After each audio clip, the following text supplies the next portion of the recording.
بسم الله والحمد لله والصلاة والسلام على رسول الله وعلى آله وصحبه ومن والاه. قلبت وحي قدق السرع قلاها السرع مدوغا قلاياش علماء الصوماليات مدحدا ugu sareysa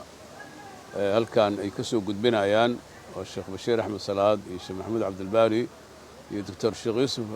Ali Caynte ay horkacayaan Sheekh Aadan Macalin Sugowna oo gudoomiyaha guud ahna fasax gaaban aan siinay inaan la wadaagno ummadda Soomaaliyeed guud ahaan gaar ahaanna culimada Soomaaliyeed iyo dulaabul cilmiga iskuulada aan dhahay macaahidda diiniga iyo masaajidda iyo mawlaac khayraadka iyo maraakista iyo dhammaan meel kastoo diinta lagu barto ardada wax ku barata waxaa la rabaa biri inay u heeliyaan kitaabka quraanka kariimka ah biri inay u heeliyaan nabi maxamed sallallahu alayhi wasallam inay biri u heeliyaan dhiigga walaalahood Falastiin ee qubanaya inay biri u heeliyaan dadka walaalaheena ee waqooyiga Soomaaliya degan oo si yaani maaragtay gaatin in la gaado la rabo oo diintooda la fasahaadiyo oo colaado loo raro meeshaas lagu abuuro oo laga dhigo goob dagaalo laga abaabulo oo marka dambe colaado maaragtay dawladda laga weeraro oo dhibaato badan amnigi iyo istiqraarkii maanta goboladaas ay noo haysteen meesha laga saaro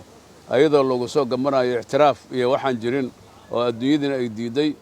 soconayna biri aan soconayn laakiin ujeedadu ay tahay in ummadda Soomaaliyeed ee boqolka boqol muslimka ah ee sunniga ah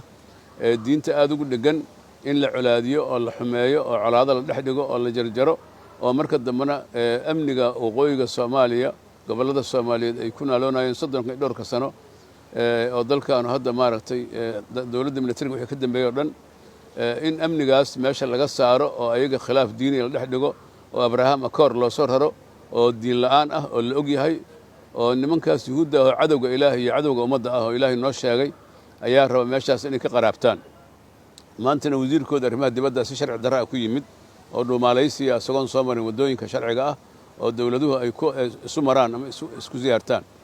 marka arintaas marka culimada Soomaaliyeed ayadoo hoggaanka ummadda ah wacyigelinta dalka diinta ugu sareysa taageersan midnimada Soomaaliya ilaalinaysa ilaaliyaasha diinteena islaamka u danqanaysa walaalahood waqooyiga Soomaaliya ku nool oo lala rabo munkarka lala rabo iyo dhibaatada lala rabo u danqanaysa ayay biri waxay isugu iman doonaan insha Allah soo bax aad u weyn oo aad u lixaad weyn oo culimada Soomaaliyeed iyo dulaabul cilmiga ay biri oo taariikhdu ay tahay 8 bisha Janaayo waafaqsanna ama 7 bisha Janaayo waafaqsanna 18 bisha Rajab islaamiga ah ayaa biri kowda subaxnimo ilaa 9ka socod doona insha Allah mudaaharaad culimada dhan oo ajilada iyo dulaabul cilmiga isugu wada imaan doonaan oo diin ahaan loo gorfayn doono dibindaabyada iyo khiyaanada ay yuhuuddu la damacsan tahay ummadda Soomaaliyeed iyadoo kitaabka Ilaahay iyo sunnada nabiga sallallahu alayhi wasallam iyo wixii culimada islaamka ay ka yiraahdeen halka lagu soo bandhigi doono kadibna bayaan culimada Soomaaliyeed dhantaa uu ka soo bixi doono hadii Ilaahay yiraahdo arintaas marka waxaan ugu yeeraynaa dhammaan culimada iyo dulaabul cilmiga inay soo ajiibaan biri waxaan rabnaa in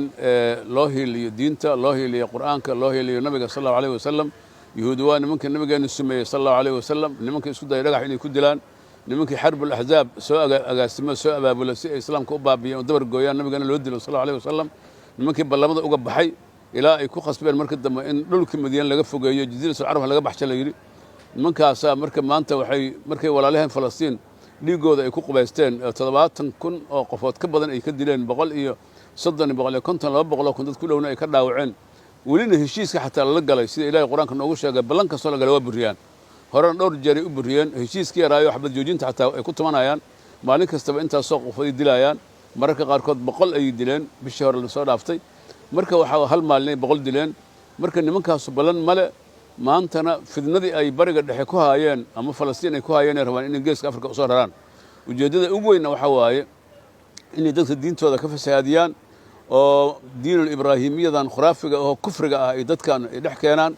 ujeedada ugu weyn waa inay dhulkaas nabadda ay nabad darro ay dhigaan ujeedada ugu weyn waa inay meeshaas ay goobo dagaal ay ka abaabulaan oo colaado dagaal la galo ujeedada ugu weyn waa inay Soomaaliya qaybiyaan oo xarbi ahli dib ugu soo celiyaan ujeedada ugu weyn waa walaalaheena muslimiinta iyo walaalaheena carbeed inay doonta ay ka qabtaan ujeeddada ugu weyn oo ugu daran waa inay xarameynka ay marka dambe ku duulaan sidii caadada u ahaa jirtay marka waxa waaye ma ka yeelayno ummadda Soomaaliyeed iyagoo isku dhinsan yihiin wasarki doonaan marka culimada Soomaaliyeed waxaan ka codsanaynaa iyo dhammaan dalabaul cilmiga bari in hiiladaas loo soo baxo oo subaxdii insha Allah daljirka dahsoon iyo waaxaadkiisa saaxadiisa aan soo buuxino aad iyo aad u mahadsantiin sallallahu alayhi wa sallam nabiyina Muhammad wa ala alihi wa sahbihi ajma'in